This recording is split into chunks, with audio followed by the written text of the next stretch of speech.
Welcome everyone to the Bowling Promotion 2022 Strike Tour Series. Our first competition in the series consists of 9 team Baker matches with 2 divisions with 3 teams per division as shown here. Each team will bowl the 2 other teams in their division once, and then the 2 best teams per division will bowl a semifinal to determine the division champion, followed by a championship final. Each match offers 3 points for the winner, 1 point each for a tie, and 0 points for a loss. The Strike Tour Series is a special event organized by Bowling Promotion for the French Federation and the French Olympic Sport Channel for the promotion of bowling in general and the French teams specifically. Shown here are Marc Chavet and Bruno Bedone. Marc is a well-known personality in France, and he is the voice of the Tour de France, the famous bike race in France. And Bruno Bedone, of course, is the promoter and organizer of the Bowling Promotion Series. Our friend Bruno does a phenomenal job putting this series together each year. It is held in the last 2 weeks in September in France, and a wonderful place to go, to bowl, and to visit. So they draw many, many international stars over to these team and singles events. After this 9-show team event, we'll have a singles competition, and we'll tell you more about that format later on. For now, let's look at our first Division I match for this team series, the Baker Team Series. It'll consist of Team France, which is Enzo Franco, Valentine Saulnier, Enzo Bergamino, and Manon Grancière, against Team Sirius with Carrie Martinez, also known as KJ, Liz Johnson, the female U.S. superstar, Jamie Gonzalez from Colombia, and Steve Sanderson, also from the Phoenix area. So we will be calling these matches for you. It'll be a lot of fun. Expecting some great action. The pattern is a gateway arch pattern. That's a Brunswick pattern. And Brunswick patterns only go one way down the lane, and that's forward. This will be a 42-foot pattern with about 26 mils of oil and 9.3 to 1. The ratio from the center of the lane out to the edge. So a fair bit of ratio here. Should be fairly playable. Could see some explosive scores with these talented bowlers. And we'll kick things off here on the left lane with Enzo Franco. And Enzo, one of the, again, the young and powerful French players. Let's see how he attacks this gateway arch oil pattern. And that's going to be fairly deep. Over the third arrow, turns up for a perfect strike to kick things off for the right way for Team France. And look at that release, gets around the side of it. Lots of power and breakpoint just at the right place. And dead flush, 10 in the pit. Beautiful shot there. Here's our first look at Carrie Martinez. I call him KJ, that's his nickname. And proud to know Carrie from the Arizona area. And let's see how he attacks this pattern. He's a little bit right of where Enzo was. Gets it up the 12th board. Unfortunately, it reads a little bit. Comes up for a 4-pin. As we said, KJ also assistant coach for the Fairleigh Dickinson NCAA Division I women's team. And they've had some success in their very first year. So congratulations to KJ on that achievement. And of course, all these bowlers out of the Phoenix area, coached by Jordan Nasberg, a savant of bowling knowledge out there in the Phoenix area. And there's a cover by KJ, no problem on the spare. Interesting, in this Baker format, we have 4 bowlers, and each bowler bowls 1 frame in succession for Baker, but of course we have 10 frames, so 2 of the bowlers will actually bowl 2 frames. So Enzo Franco on the French team, and here we see Valentine Saulnier. They will actually each bowl 3 frames, and on the Team Sirius side it will be KJ Martinez and Liz Johnson, each bowling 3 frames. So the second bowler to bowl on the team is actually the anchor bowler in the 10th. So interesting how this order shakes out here. So we'll see Liz Johnson round things out in the 10th frame for the Team Sirius. I think we had a little snafu in the scoring. For Baker scoring, the teams actually stay on the same lane. And I believe the scoring was left on league, so they moved the arrows over. So now they have to take it off league and make it look more like open bowling. And now it is our first look at Valentine Saulnier. And we saw that Valentin was throwing a reality check, gets it out to the dry, comes back, but unfortunately gets the head pin going back across the deck, but not in the vicinity of the 10. So he leaves a powerful 10 pin. No problem with the power, but couldn't get the messenger to go, or Farkle as we call it here in the Northeast. And Valentin not switching balls for the spare. He's just going to take that reality check and weaken his wrist and go straight at this 10 pin. And we know Valentin to be a very good spare shooter. We saw him last year along with Manon Gonessier, bowl doubles last year in the 2021 promotion, Bowling Promotion Cup. And very good spare there by Valentin. Now, we're in for a treat. This is our first look at Liz Johnson. And Liz having won just about everything there is to win in the U.S., including a men's PBA title. And she's throwing the venerable Storm Phase 2, a ball that is still available on the Storm line. It is so wonderfully versatile. And she got straight up, looks like right around the track. Didn't exactly see where the ball crossed, but a beautiful shot there by Liz. That is a game that has endured and has undergone very, very few changes because she hasn't had to, and she's performed under pressure for many, many years now. So great shot there by Liz, and that will round out and make things tied after 2. Here's our first look at Enzo Bergamino. And Enzo is right. That looks like an IQ Tour. Crossed over about the, looked like 13th or 14th board, but boy, did it hook early. Similar to, actually, it's the first time we've seen that go high on that lane. And let's see how he does with this 6 pin that he left on the crossover. And moves over and is going to go straight at it with a plastic ball. And no problem there, but he does generate some deadwood, so we'll have to get that cleared out. And that will put France down by exactly 1. And now we'll have our first look at Jamie Gonzalez. Jamie, member of Team Columbia, in fact, a 14-year member of Team Columbia. And again, a example of the international draw of this competition. And that actually looks like an IQ Tour as well as what Enzo Bergamino is throwing. And straight over the 12th board, and beautiful form there by Jamie. And very simple, very straightforward game. Beautiful arm swing. Solid at the line. Let's look at his release position. Fingers in the right place.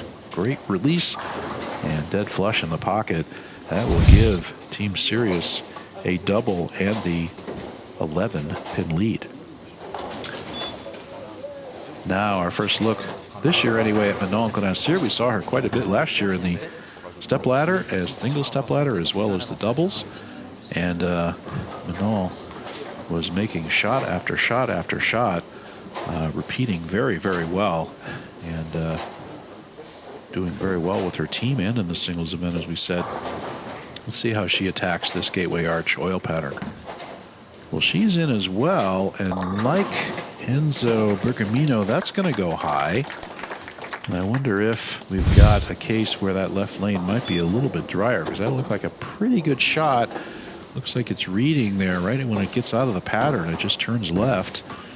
And she's going to have to make a move, certainly, off of that shot. Let's see what she does next time. But in the meantime, leaves the baby split. And now she's got to try to fit this plastic ball in between the 3 and the 10.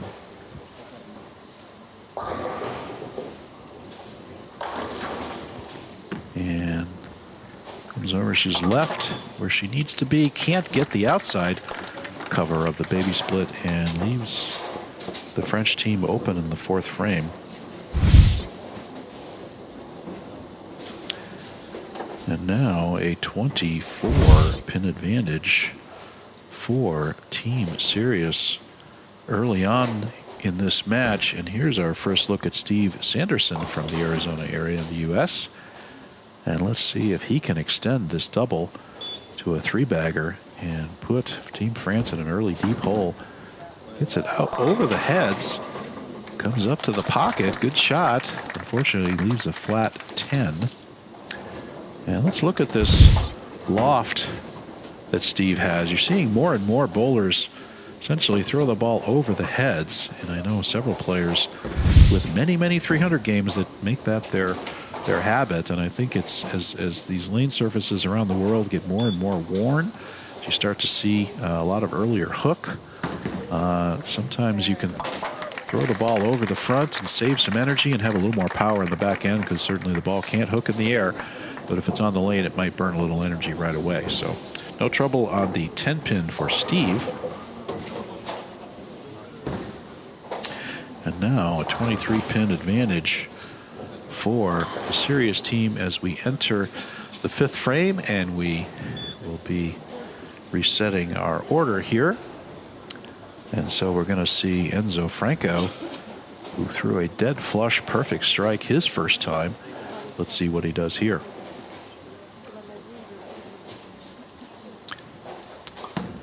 And he's in. He's strong. He's dead flush again.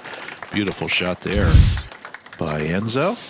And again, over maybe 15, 16 board that time, but you can see how he got it out to the right more than his teammates did, and was able to have the ball use the friction to come back dead flush into the pocket.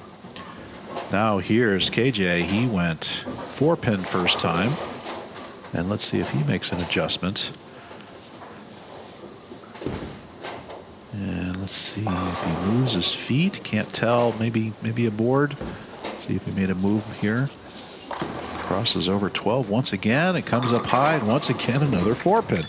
Frustrating for KJ. I think he made a little bit of a move and couldn't quite get the reward. So he'll have another chance of the 9th frame. Let's see what he does then. But here for now, he comes up and leaves a 4 pin. Once again, going with the plastic straighter ball for the 4 pin conversion. Reduces the lead of the Sirius team down to 22. Once again, we'll be bringing you 9 Baker matches. This is the first of 9 before we actually crown a team champion. And we'll be seeing all these teams numerous times. Yeah, very exciting competition, followed by a singles competition. And there has been some qualifying already rolled for the singles. And we'll be talking about that more in a later telecast. You might want to subscribe to this channel, and then you can be alerted to updates as more and more matches come out. These matches come out every few days on this YouTube channel. The French versions usually come out first, followed by the international version. Now, here's Valentin once again with that reality check. Let's see the move he made. He came up a little bit light for a mixer 10 first time. A little bit deeper. Dead flush. Beautiful shot there by Mr. Saunier. And again, he will be finishing the match, so a good sign there for Team France. And deep, and fingers right in the right place. Look at all that power and that absolute perfect roll through the pocket. So great shot there, and reducing the lead now to 12 of Team Sirius. And let's see if Liz Johnson can set her teammates up once again. Oh, there's a really good look at Liz's line. Straight up 10. You see those light boards around the second arrow, and she split those boards absolutely straight up the 10 board, which is right where the seam is. If she misses right, she can count on a little friction. If she misses left, she can count on a little oil. So she's playing exactly where the shot is telling straight players to play, and gets another perfect strike in reward.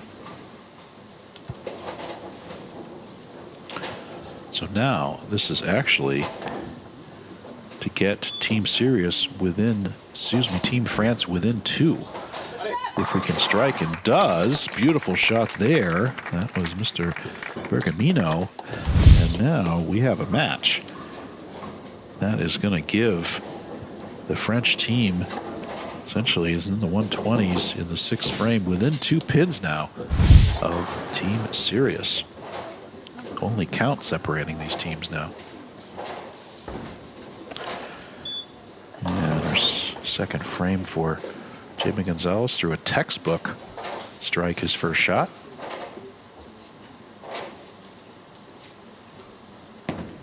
And a little bit to the right, but gets it back. He missed about 1 or 2 boards right of target. Gets it out to the dry, and using that gateway arch friction that's outside. Let's see where this crosses. Yeah, right around 11. Maybe he missed, but he also was pitching it out to the right.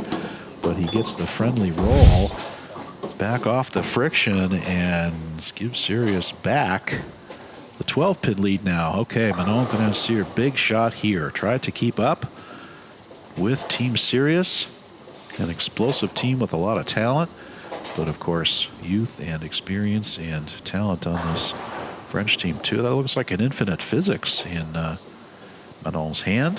Very powerful, and especially on the back end bowling ball. She gets that to the right. Oh, but it just doesn't read at all. Wow, she made the move. Got it out to the right. It just didn't slow down or turn up at all. When she let this go, it looked pretty good to me. But look at it, it just goes forward through the pattern. I wonder if she missed it at the bottom or something happened. But that was an ill-timed miss of the pocket by Team France. And now 15 pins down is the French team. And let's see if Manon can convert this 1-2-4-8 spare.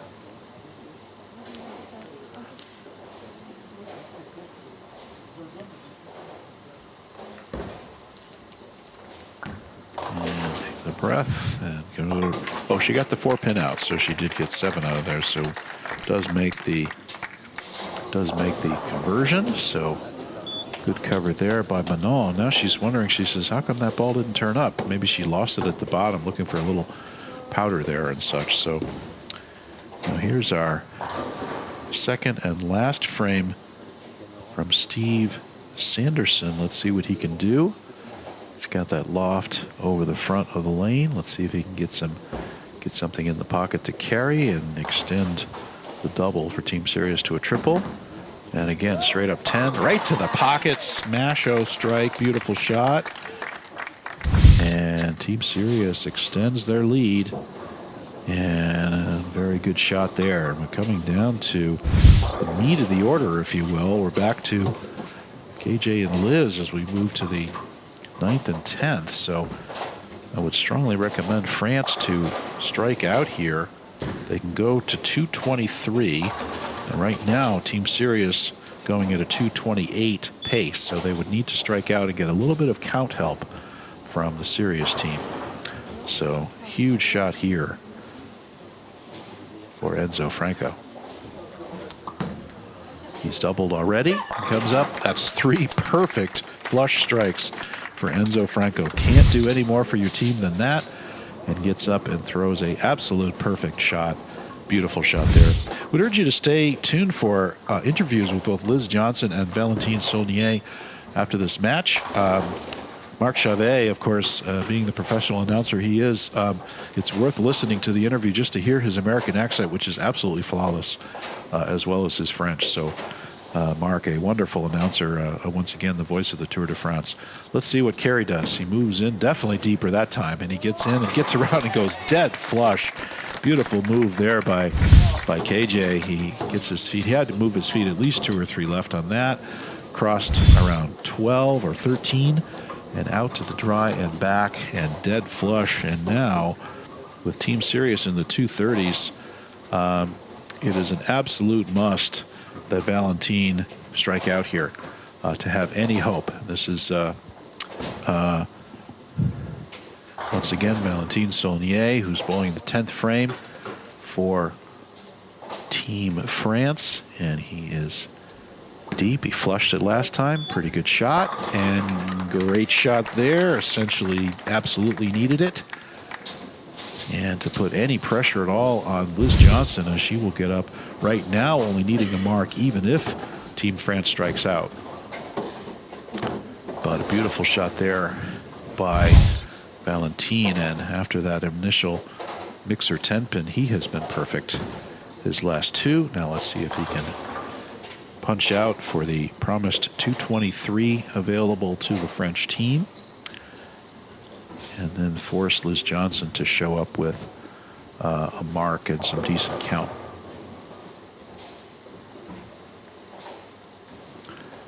Takes his time. He's focused and gets it right. Get back. Oh, ring 10.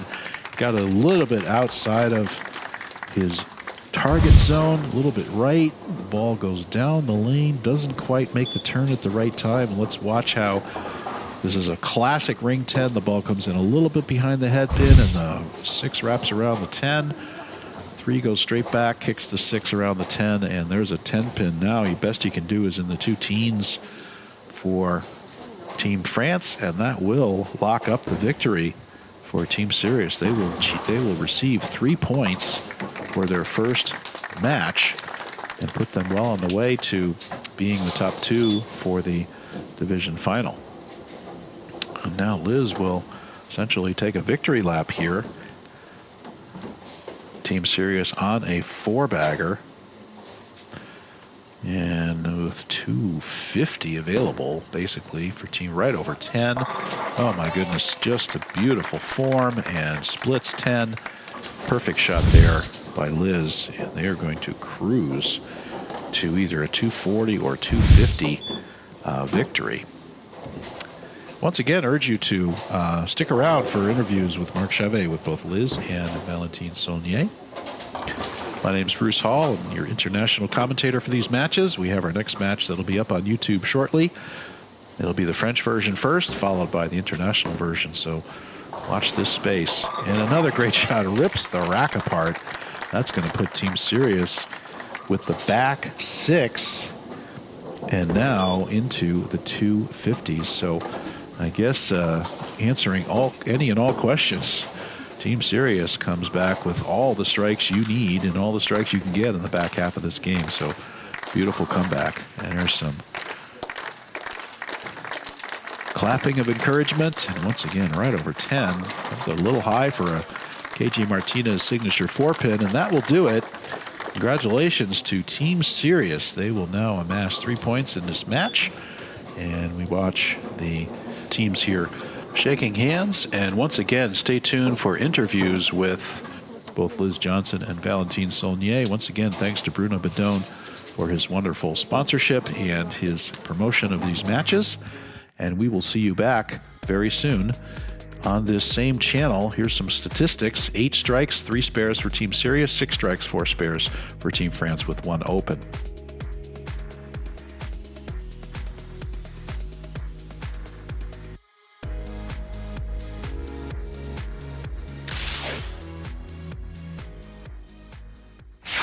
Voilà, toujours à Fontaine-le-Comte. Ici, la toute première rencontre de la toute première édition du Strike Tour vient de se conclure. Liz Johnson qui est avec nous, qui a fait un travail phénoménal sur la piste.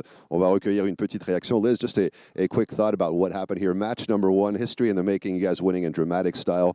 Awesome performances. You guys are strike machines. What did it feel like to be out there here in France? It was a lot of fun. This is my first time in France in this type of environment in the bigger format. It was, you're relying on not just yourself, but 3 other players. So it's a lot of fun and just trying to enjoy it. Voilà, Liz nous dit c'est la première fois en France avec ce type de compétition, avec le format Baker. On va essayer de profiter, donner le meilleur de nous-mêmes et espérer aller jusqu'au bout.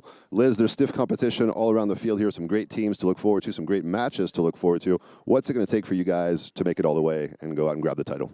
Well, definitely the lanes are pretty nice right now, and just got to fill frames and get a lot of strikes and get our spares.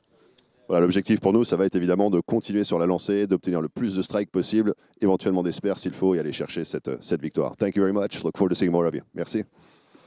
Avec Valentin Saulnier, le capitaine de l'équipe de France 1, la toute première équipe, il y en a 2 en totalité dans cette compétition. Valentin, une petite sensation quand même. Alors, on voit qu'il y avait un petit différentiel quand même entre vous et vos adversaires. Une première réaction par rapport à cette toute première rencontre?